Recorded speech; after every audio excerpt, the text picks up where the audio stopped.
चलो बेटा, तो अब हम करने जा रहे हैं रिफ्रैक्शन। अब सबसे पहले हमारा एक प्रश्न आता है भाई कि व्हाट इज़ रिफ्रैक्शन। रिफ्रैक्शन है क्या, बताओ व्हाट इज़ रिफ्रैक्शन। रिफ्रैक्शन होता है बेटा हमारा बेंडिंग ऑफ लाइट, है ना। और इसका रीज़न क्या है, हमारी लाइट को कोई भी लाइट हमारी बेंड क्यों हो रही है, तो बेटा इसका रीज़न होता है चेंज इन रिफ्रैक्टिव इंडेक्सेस। तो याद रखना व्हाट इज़ रिफ्रैक्शन, तो याद रखना refraction is bending of light. Refraction is bending of light. और रीज़न क्या है इसका, तो बेटा ये रीज़न भी याद रखना, रीज़न है because of change in medium, because of change in medium, right, change in medium, right, समझ आ गया। तो what is refraction, bending of light. Reason क्या है, चेंज इन मीडियम्स की वजह से, हाँ या ना। अब बात आती है मीडियम कितने टाइप के होते हैं, तो बेटा मीडियम 2 टाइप के होते हैं, ठीक। अगर आपसे कोई सवाल करे कि मीडियम कितने टाइप के होते हैं, तो बेटा मीडियम हमारे 2 टाइप के होते हैं। एक होता है डेंसर मीडियम, राइट, और बेटा एक होता है आपका रेयर मीडियम। अब एक सवाल आएगा कि डेंसर मीडियम या रेयर मीडियम, इनमें हम डिफ्रेंशिएट कैसे करें, ये है क्या, डेंसर मीडियम क्या है बेसिकली और रेयर मीडियम क्या है, राइट। डेंसर मीडियम क्या है, तो स्पीड ऑफ लाइट जिसके अंदर स्लो होती है उसे हम डेंसर मीडियम कहते हैं। The medium in which the medium नमस्ते the medium in which the medium in which speed of light is slow, right, speed of light is slow is called याद रखना डेंसर मीडियम, राइट। और अगर बात आएगी कि आपका रेयर मीडियम क्या है, तो आप याद रखोगी the medium in which, right, rare medium में क्या आ जाएगा, तो द मीडियम रेयर मीडियम में आ जाएगा बेटा the medium in which the speed of light is fast, जिसमें हमारी बेटा speed of light fast travel करती है, वो हमारा रेयर मीडियम है, राइट। और जिसके अंदर हमारी लाइट स्लो ट्रेवल करती है वो हमारा डेंसर मीडियम है। अब बात आती है कि कुछ केसेस ऑफ रिफ्रैक्शन, इसको अब हम समझते हैं, राइट। अब ज़रा ध्यान से देखना, cases of refraction, cases of refraction. सबसे पहले हम बात कर लेते हैं बेटा केस 1 की, ठीक है। सबसे पहले हम बात कर लेते हैं केस 1 की। क्या कह रहा है केस 1 हमसे, तो बेटा अब ज़रा ध्यान से सुनना और समझना। देखो ये हमारा है केस 1, ये कहीं ना कहीं है बेटा, अगर हम देखें तो ये हमारी हो गई एक, ये हमारा हो गया हमारा एक प्लेन, जिसे हमने कुछ इस तरह से बना दिया लाइक दिस, राइट, इस तरह से हमने बना दिया लाइक दिस। अब आप देखोगे, इसको हम कर देते हैं डॉटेड। देखो बेटा ये हमारा बेसिकली नॉर्मल हो गया। हमें पता है कोई भी लाइट अगर आएगी, ठीक है, अगर हमारी कोई भी लाइट आएगी किसी एंगल पर, एंगल आई पर, और अगर वो टूवर्ड नॉर्मल बेंड कर जाएगी, अगर वो टूवर्ड नॉर्मल बेंड कर जाएगी, तो बेटा हम कहेंगे लाइट रेयर मीडियम से डेंसर मीडियम में एंटर कर रही है, राइट। मैं फिर से बोलता हूँ, हमारी कोई लाइट आई और वो एक्चुअली में उसका एंगल ज़्यादा था, एंगल ऑफ इंसिडेंस ज़्यादा था और एंगल ऑफ रिफ्रैक्शन कम है, वो टूवर्ड नॉर्मल बेंड कर गई, राइट, वो कहीं ना कहीं उसका टूवर्ड नॉर्मल क्या कर गई, बेंड कर गई। तो बेटा मैं कहूँगा कि लाइट एक्चुअली में, ये हमारा लेंस का सरफेस है, क्या है बच्चा, ये हमारा लेंस का सरफेस। तो बेटा याद रखना ये लेंस का सरफेस है, ये हमारा कहीं ना कहीं रेयर मीडियम है, और ये जो हमारा है कहीं ना कहीं डेंसर मीडियम है।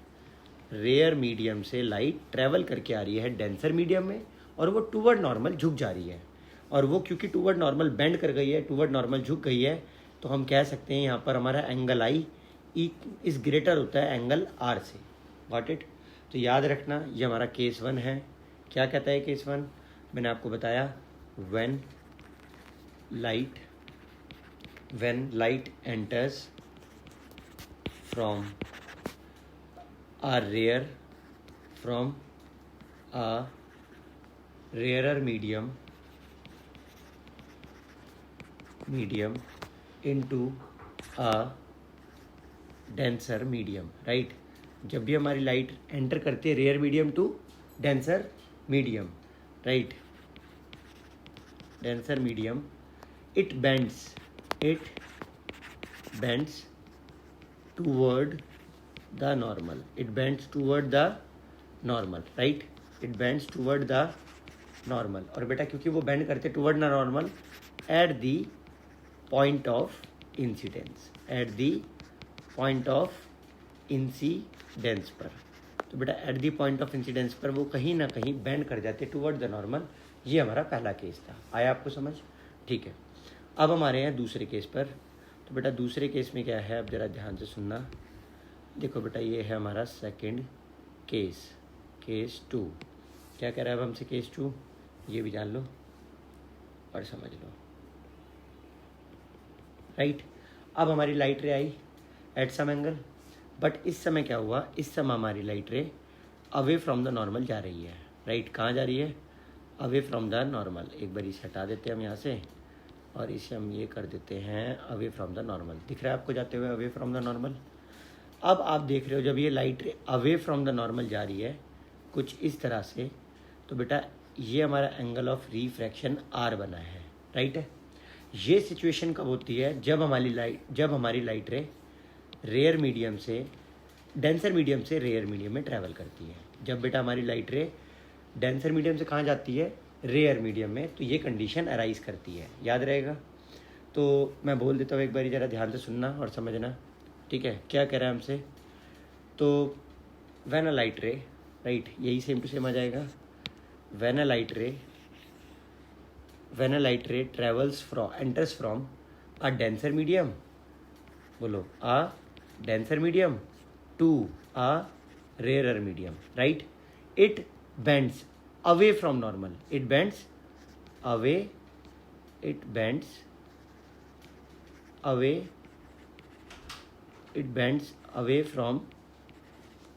From the normal at the point of, right.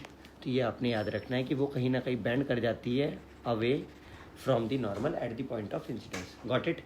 याद रखना बेटा, जिस तरह से यहाँ पर एंगल आई बड़ा था एंगल आर से, यहाँ पर इस केस में एंगल आर बड़ा है एंगल आई से। क्या यहाँ तक समझ आया? जल्दी बोलिए बेटा। डन है? ठीक। अब आ जाते हैं हम थर्ड केस पर। बेटा मान लो यही सेम टू सेम सिनेरियो है और मान लो अब हमारी लाइट रे एंटर कर रही है कुछ इस तरह से और वो पहुँच गई कुछ यहाँ पे। हम आ जाते हैं, ये देखो बेटा, अब ना लाइट रे हमारी एंटर कर रही है कुछ इस तरह से, राइट। हमारी लाइट रे जो इस समय एंटर कर रही है वो कुछ एंटर कर रही है बेटा इस तरह से, लाइक दिस। यहाँ से लेके यहाँ तक दिख रहा है आपको, ये इस तरह से लाइट रे एंटर कर रही है और बेटा वो प्लेन पे नॉर्मल आई है, नॉर्मल एंगल पर आई है। तो आप देख सकते हो इस समय उसने इस समय क्या किया है, उसने इस समय बेंड ही नहीं किया। उसने इस समय बेंड किया नहीं। क्यों नहीं किया? क्योंकि बेटा वो एक मीडियम एक मीडियम से एक रेयर मीडियम, एक मतलब सेकंड मीडियम 2 में एंटर कर गई, बट वो नॉर्मल एंटर कर रही है। तो बेटा इस समय हम कह सकते हैं ये समय जो इस समय केस बना है वो बना है एंगल आई 0 है और हम देख पा रहे हैं एंगल आर भी 0 है। तो इस कंडीशन में हम कह सकते हैं कि हमारी लाइट रे बेंड नहीं करती, राइट। समझ आ गया? तो बेटा कभी भी कोई लाइट रे अगर सरफेस पर, प्लेन के सरफेस पर अगर नॉर्मल आएगी तो वो विदाउट रिफ्रैक्शन सेकंड मीडियम में एंटर कर जाएगी, हाँ या ना? तो क्या बोलोगे? When a light ray, right, when a light ray enters, है ना, when a light ray enters from, when a light ray enters normal, right, normal to a surface, right, then याद रखना normal to a surface, then there will be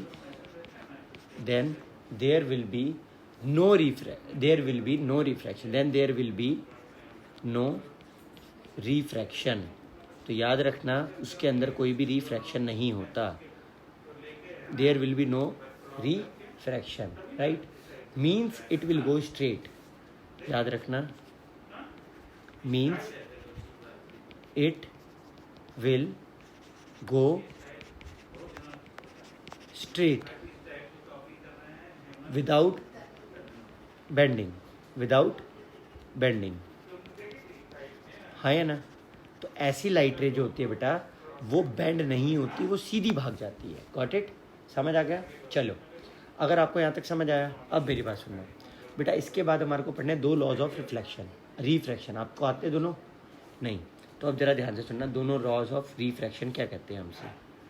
to laws of, आसान से law है, to laws of refraction. बेटा जिस प्रकार से हमने लॉज ऑफ रिफ्लेक्शन पढ़े थे, sine i equal to sine r, और एंगल ऑफ इंसिडेंस से रिफ्रैक्शन, रिफ्लेक्टेड और normal all line same plane, उसी पैटर्न पे ही है, थोड़ा सा डिफरेंट है बस, अदरवाइज ऑलमोस्ट सेम पैटर्न है। ठीक है बच्चा? पढ़ें, करें स्टार्ट? ठीक है, ध्यान से सुनिएगा बच्चा। सबसे पहले लॉ की अगर हम बात करें, क्या कहता है सबसे पहला लॉ? द इंसिडेंट रे, ठीक है, बोलिए, the incident ray, the incident ray, the refracted रे,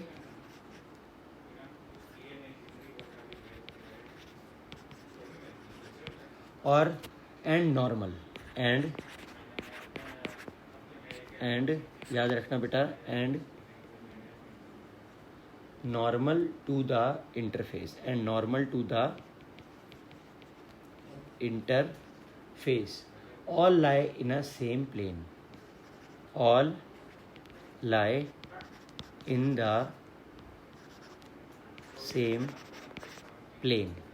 ये बेटा हमारा एक्चुअली में फर्स्ट लॉ है, बहुत ज़्यादा आसान है। Incidents, refracted ray and normal, all lie in same plane, है ना, याद रहेगा? ठीक है बेटा। सेकंड लॉ क्या कहता है, अब उसको जान लेते हैं, ज़रा ध्यान से देखना। सेकंड लॉ हमसे क्या कहता है बेटा? सेकंड लॉ हमसे कहता है द रेशियो ऑफ, ध्यान से देखना, the ratio of sine of, the ratio of sine of angle of incidence, sine of angle of incidence to the and the, मतलब and the sine of angle of refraction. याद रखना, sine of incidence to the sine of refraction is always constant, is always constant for the light. अब आप कहोगे कि आपको समझ नहीं आया कि इसका मतलब क्या है, मैं अभी आपको इसका एकदम अच्छे से समझाता हूँ, रुकना बेटा। फॉर, बोलो, फॉर द लाइट, ठीक है, फॉर द लाइट और सेम पेयर ऑफ मीडिया, वो जो भी होंगे हमारे यहाँ, है ना। फॉर द लाइट मतलब सेम पेयर ऑफ मीडिया, वो जो दो पेयर है हमारे, सेम पेयर ऑफ मीडियम्स, वो जो भी हमारे दो पेयर है, उन दोनों मीडियम्स के अबाउट हमारे हमेशा हमारा क्या रहेगा? सेम वैल्यू रहेगा। ठीक है, इसी को बेटा हम एक्चुअली में स्नेल्स लॉ भी बोलते हैं। तो this is also known as Snell's law, this is also known as Snell's law, right. अगर आपको यहाँ तक बात समझ आ गई, अब बेटा मैं आपको समझा रहा हूँ, ज़रा ध्यान से सुनना। क्या बेटा? देखो, sine of i divide by sine of r equal to constant, equal to क्या रहेगा? कांस्टेंट रहेगा।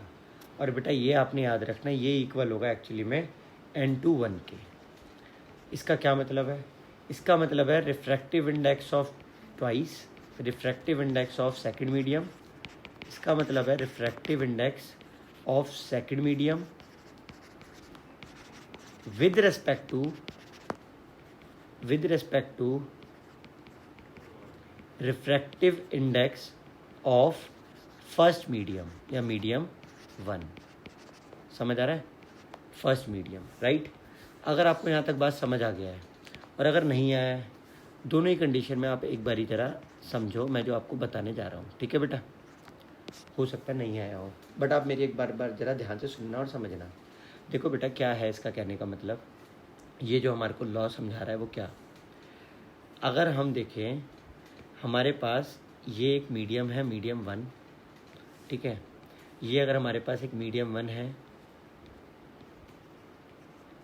और ये अगर हमारे पास एक मीडियम 2 है, और अगर हमारी लाइट रे कुछ इस तरह से हमारी लाइट रे आई है और वो हमारी लाइट रे कुछ इस तरह से बैंड होकर के जा रही है, आपको दिख रहा है यहाँ पर जाते हुए।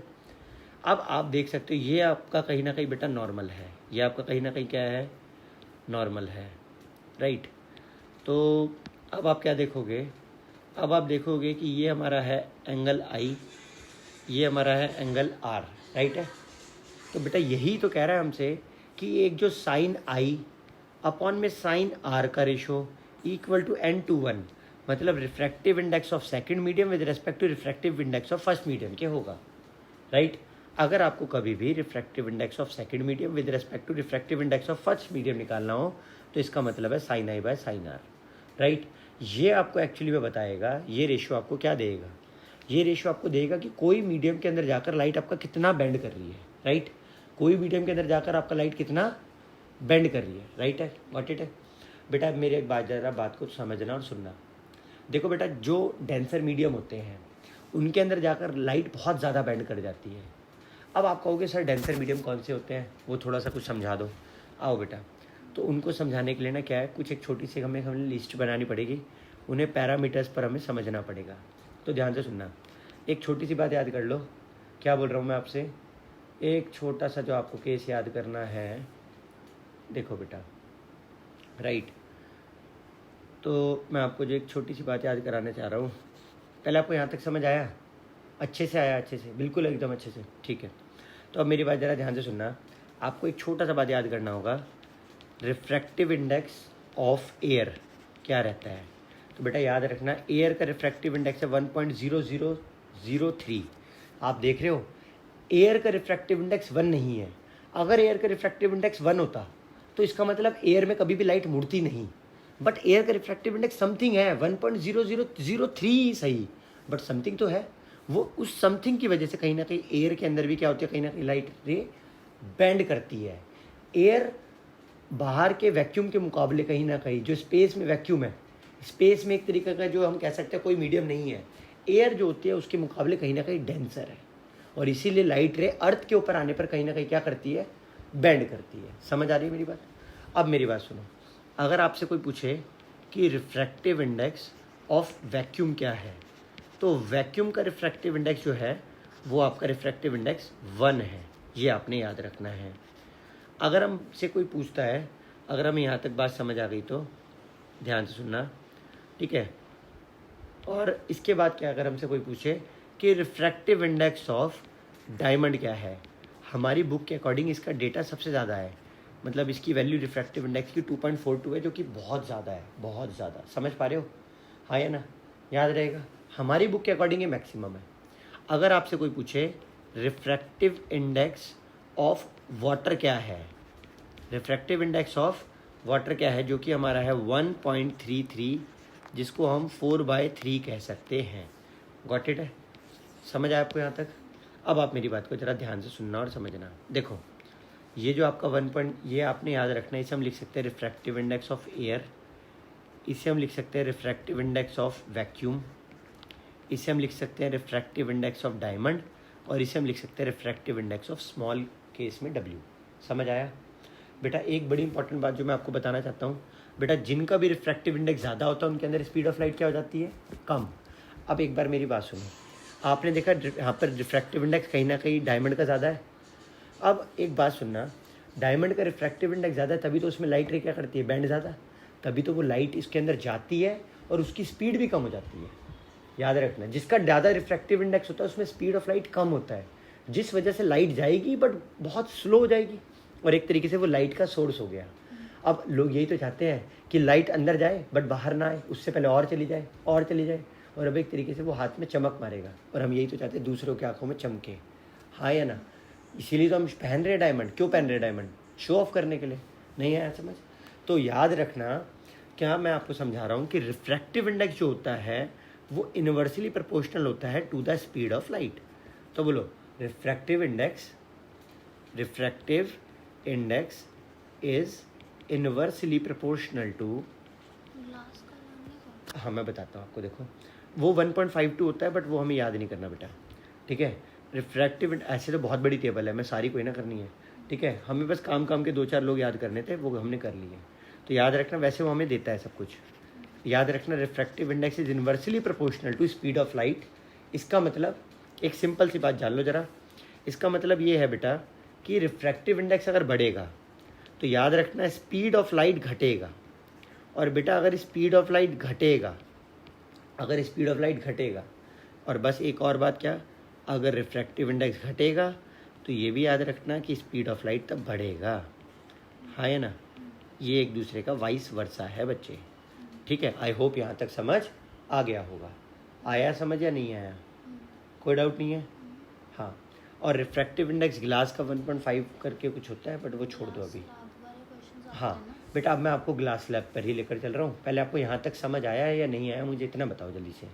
पक्का आया बेटा? अब मैं आपको पहले, अगर आपको यहाँ तक सारी बातें क्लियर है, अब मैं आपको पहले ग्लास लैब पढ़ाऊँगा और फिर मैं आपको रिलेटिव रिफ्रैक्टिव इंडेक्सेस के बारे में भी बताऊँगा। पहले मैं आपको एक्चुअली में ग्लास लैब पढ़ाने जा रहा हूँ, ठीक है। तो रिफ्रैक्शन इन ग्लास लैब, ठीक है। ध्यान से देखना, एक टॉपिक हम स्टार्ट कर रहे हैं छोटा सा। तो देखो, रिफ्रैक्शन इन ग्लास स्लैब। बेटा अगर हम देखें रिफ्रैक्शन इन ग्लास स्लैब तो क्या बता रहा है हमको, इसको आओ समझते हैं। ध्यान से देखना बेटा, देखो ये हमारे पास है एक ग्लास स्लैब, आप देख सकते हो ये आपके पास एक कहीं ना कहीं प्यारा सा ग्लास स्लैब है, ठीक है। ये हो गया एक आपका ग्लास स्लैब, डन है। अब अगर आप देखो यहाँ पर, तो यहाँ पर आप देख सकती हो कि ये हमारा एक हम कह सकते हैं ये हमारा एक जो है,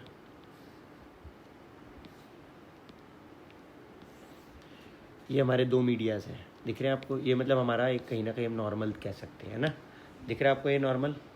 बेटा ये हमारी एक रे आई इस तरह से, ठीक है। ये हमारी क्या आई है, एक रे इस तरह से। और बेटा जब वो टूवर्ड नॉर्मल, मतलब जब वो रेयर मीडियम से कहीं ना कहीं वो मीडियम 1 जो कि रेयर है हमें दिख रहा है, उससे जब वो मीडियम 2 में एंटर करी है तो वो बेंड कर गई है, दिख रहा है आपको बेंड करते हुए। अब क्योंकि वो बेंड कर गई है टूवर्ड नॉर्मल, तो पक्का ये डेंसर होगा। और बेटा अब जब वो डेंसर मीडियम से पक्का रेयर में आ रही है, वापस से मीडियम 1 में आ रही है, तो आप देख सकते हो कि वापस से जब वो मीडियम 1 में आ रही है, राइट, मीडियम 1 में वापस से आ रही है, तो बेटा फिर से वो कहीं ना कहीं अवे फ्रॉम द नॉर्मल जाते हुए दिख रही है आपको, दिख रही है आपको, हाँ है ना। तो बेटा देखो आपने क्या सीखा। और एक बात मैं आपसे और पूछना चाहता हूँ कि रे को आना कैसे था, वो भी मुझे बता दो। रे को तो शायद ऐसे ही आना था ना, रे को जो आना था वो इस तरह से आना था या नहीं आना था? अगर रे को आना ऐसे था, राइट, एक मिनट सुनना ज़रा, रे को आना अगर इस तरह से था, और रे अगर, एक सेकंड बस,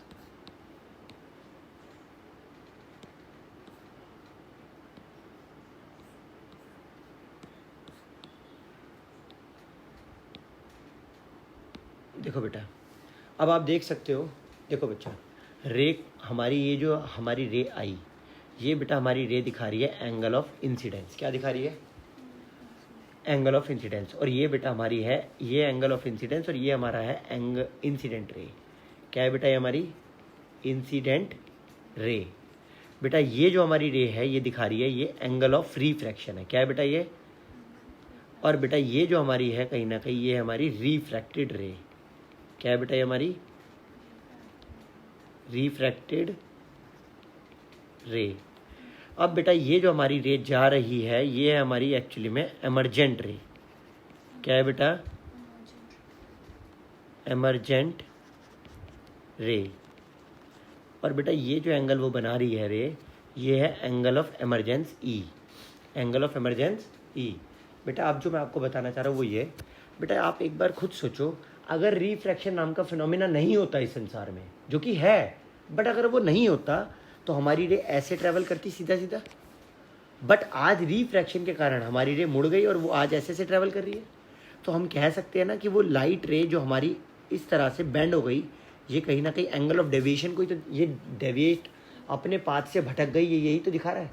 तो ये जो दिखा रहा है ना हमारे को, बेटा ये हमारे को दिखा रहा है एक्चुअली में कि वो लेटरल डिस्प्लेसमेंट हो गई।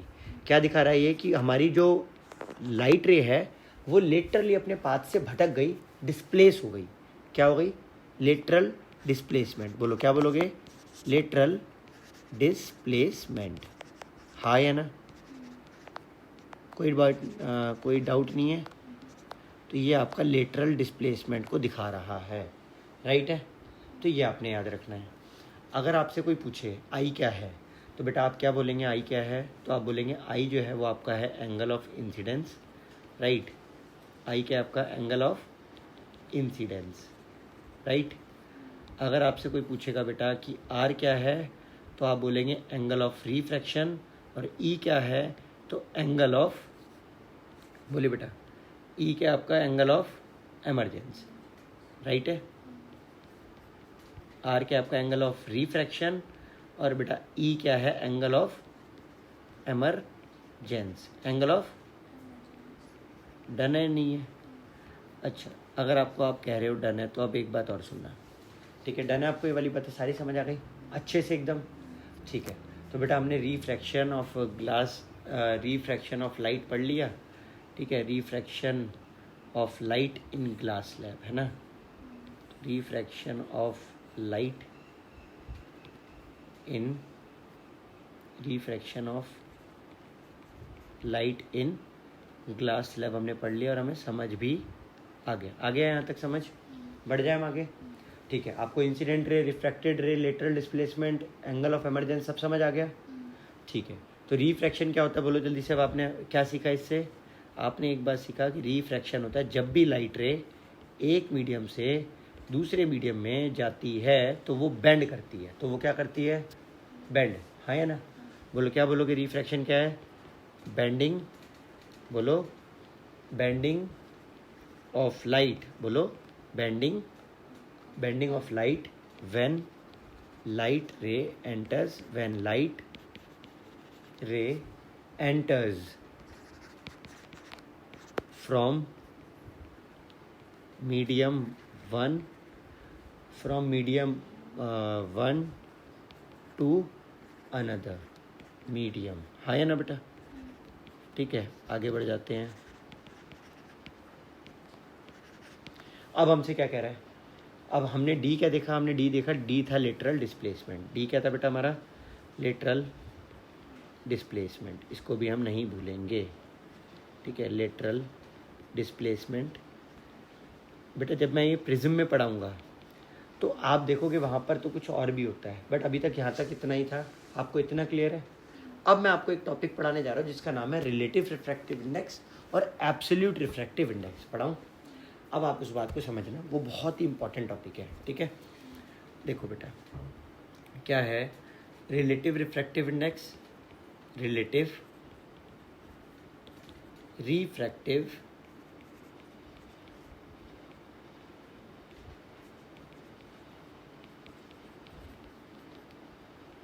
Index, right. क्या बोलते हैं रिलेटिव रिफ्रैक्टिव इंडेक्स? अब इस बात को समझना बेटा, ये एक हमारा ग्लास स्लैब है और एक ग्लास स्लैब में हमारे लाइट रे आई, राइट। हमारे इस ग्लास स्लैब में हम देख सकते हैं लाइट रे आएगी कहीं बाहर से, ठीक है। और ये भी हमारा एक ग्लास स्लैब है दूसरा, इसके अंदर भी हम देख रहे हैं लाइट रे बाहर से आ रही है, राइट है। समझ पा रहे हैं हम क्या देख रहे हैं? ये हमारी नॉर्मल हो गई, मान लेते हैं ये हमारी नॉर्मल हो गई और ये हमारी नॉर्मल हो गई, राइट। सिमिलर वे में अगर हम देखें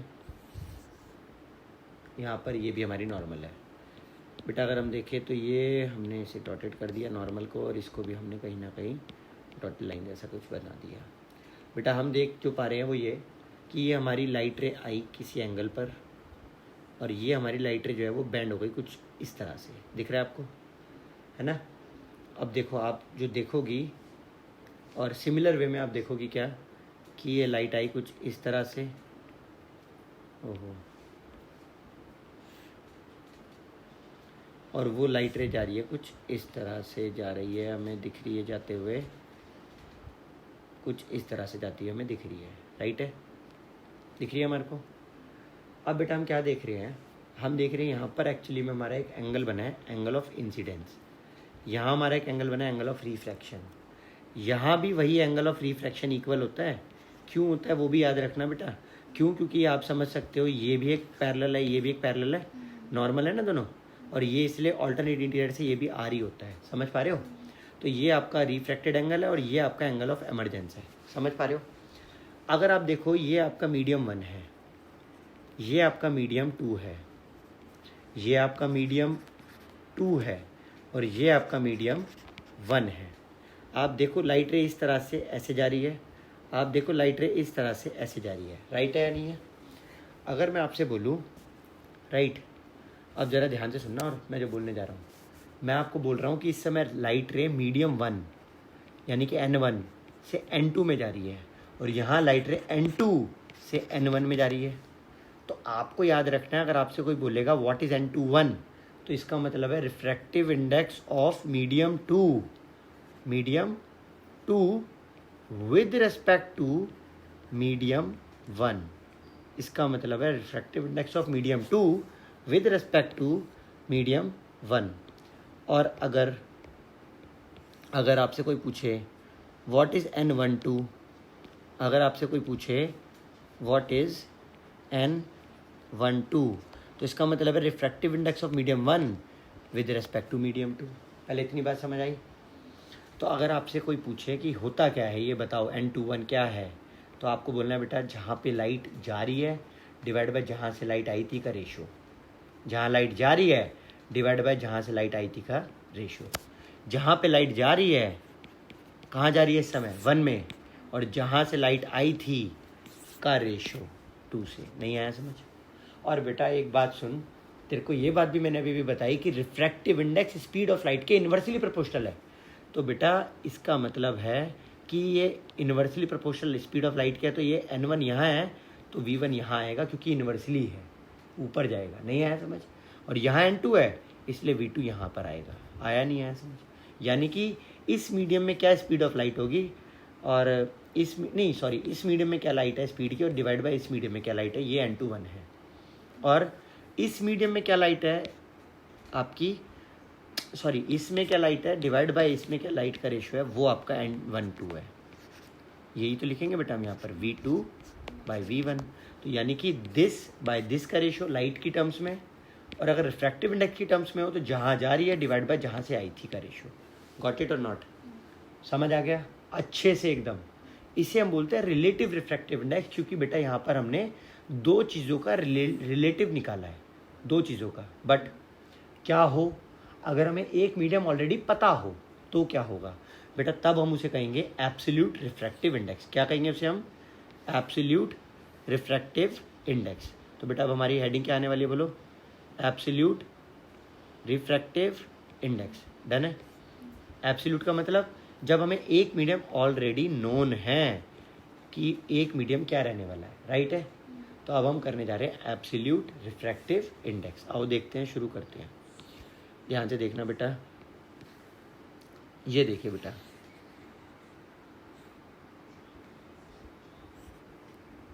देखो बेटा ये हमारे सामने है, ठीक है? एब्सोल्यूट रिफ्रैक्टिव इंडेक्स की हम बात करने जा रहे हैं। ये आप देख सकते हो यहाँ पर लाइट रे है इस तरह से, और बेटा वो इस समय मीडियम 1 नहीं है, इस समय वो एयर है। क्या है बेटा? वो एयर फिक्स है। बेटा एब्सोल्यूट रिफ्रैक्टिव इंडेक्स जब भी आप निकालते हो, यानी कि एक मीडियम पहले से ही पता है आपको एब्सोल्यूट है, एयर है, और दूसरा मीडियम है। हाँ या ना? समझ आ रहा है मेरी बात को? तो बेटा जब हम एब्सोल्यूट रिफ्रैक्टिव इंडेक्स निकालते हैं तो हमें एक मीडियम ऑलरेडी पता है एयर है, और दूसरा मीडियम क्या है? समथिंग, कोई मीडियम। तो बेटा आप याद रखना, हम लिखते हैं एब्सोल्यूट रिफ्रैक्टिव इंडेक्स में NM इक्वल टू, हम लिखते हैं बेटा, अगर अब मैं एक बात सुनो, अगर हम लिखें refractive index of medium divide by refractive index of air, तो इसका मतलब तो यही हो जाएगा ना, ये 1 है और ये वही है, तो ये इक्वल ही हो गए कहीं ना कहीं, तो ये हम नहीं लिखते। बट आप एक बात जानती हो, मैंने जो ये अभी लिखा जैसे NM/NA, तो अब मैं स्पीड ऑफ लाइट अगर मैं लिखूँ तो ये स्पीड ऊपर जाएगी एयर की और नीचे आएगी मीडियम की, तो हम इसे स्पीड की टर्म्स में लिखते हैं। तो बेटा हम इसे लिखते हैं C/VM। बेटा C क्या होता है अगर आपसे कोई पूछे? C होता है आपका स्पीड ऑफ लाइट या speed of light in vacuum. हाँ है ना? C क्या होता है? Speed of light in vacuum. तो बेटा याद रखना C होता है आपका स्पीड ऑफ लाइट, जो कि हमें ऑलरेडी पता है 3 लाख किलोमीटर पर सेकेंड, जिसे हम लिखते हैं 3 × 10⁸ मीटर पर सेकेंड, राइट। अब अगर आपको ये क्लियर है तो ठीक है, अब मैं अपनी सारी बातों को क्लब करने जा रहा हूँ लास्ट, ठीक है। अब मैं अपनी सारी बातें एकदम क्लब करने जा रहा हूँ, ध्यान से सुनना और 1 मिनट रुकना। हाँ भाई, तो अभी जो हमने अगर पढ़ा था, क्या पढ़ा था, हमने पढ़ा था स्नेल्स लॉ, जो कि बोलता था sine i by sine r equal to constant equal to n/1 equal to, अब उसे हम लिख सकते हैं n2 बाय n1, और उसी को अब हम लिख सकते हैं n1 वो v1 bye v2। Got it? हाँ या ना? इसी सिमिलर वे में बेटा, इसी सिमिलर वे में मैं अब एक्चुअली में फिर से स्नेल्स लॉ लिखने जा रहा हूँ। जरा ध्यान से इस बात को फिर से सुनना, बट इस बार हमारी लाइट रे बाहर निकल रही होगी, तो याद रखना साइन आर बाय साइन ई ये एंगल ऑफ इमरजेंस है, और इस बार ये हो गया कांस्टेंट। इस बार हमारी लाइट रे जा रही है फर्स्ट मीडियम में वापस से सेकंड से, और ये हो जाएगा n1 बाय n2, और ये हो जाएगा v2 बाय v1। क्या ये बात समझ आ गई? तो ये मैंने बेटा सारे अपने रिजल्ट्स को सम अप कर दिया जो अभी तक हमने सीखा रिफ्रैक्टिव इंडेक्स के बारे में, राइट। ये सारे रिजल्ट अभी तक हमने सीखे, और मैंने सारे रिजल्ट्स को एक ही बारी में आपके लिए लिख दिया ताकि आप उन्हें मगअप कर सको आसानी से। समझ आ गया? हाँ या ना? क्लियर है? बढ़े हम आगे? चलिए, तो बेटा अब हम इसके सेकंड पार्ट में हम लेंसेज के बारे में पढ़ेंगे। अभी आई होप यहाँ तक क्लियर होगा। बाय बाय बच्चों।